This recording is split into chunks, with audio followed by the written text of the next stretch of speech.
Benvinguts al Minut de la Terra. La sorra, tant si l'utilitzeu per construir castells, mesurar el temps o per fracturar hidràulicament, és pràcticament el mateix en qualsevol lloc on aneu. Un nombre incalculable de grans petits barrejats per formar les mateixes dunes i platges. Però per què la sorra gairebé sempre sembla la mateixa? I com és que n'acaba tant a la platja? Bé, gran part de la sorra del món està feta del mateix material, que està format per silici i oxigen, els dos elements més comuns de la crosta terrestre. I com bé sabreu si alguna vegada heu mossegat la crosta, en aquest cas d'un entrepà que tenia sorra, els grans de quars són petits i realment resistents. Els cristalls de quars es formen dintre d'una massa refredant de roca de granit fosa, o magma, a les profunditats de la Terra.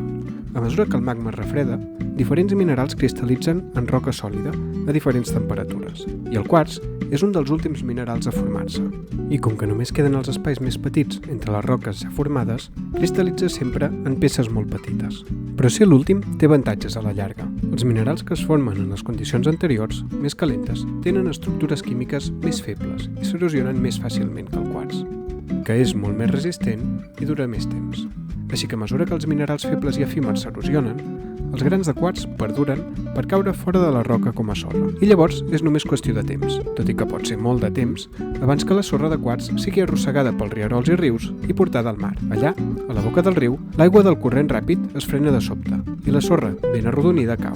Les roques més grans i els còdols ja havien quedat enrere més amunt, mentre que els sediments més petits, com el llim i l'argila, continuen sent arrossegats pel corrent més feble i són dipositats més lluny de la costa. Al llarg de milers i milers d'anys, els camins dels rius varien amunt i avall per la costa, deixant caure piles de sorra que acaben formant les platges. I no totes les platges són purament de sorra de quars. I no tota la sorra de quars acaba a les platges.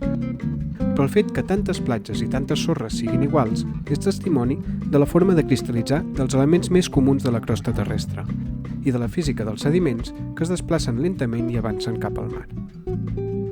I de com cada un, al llarg del temps, aporta el seu granet de sorra. M'agrada. Em subscric. Comparteixo.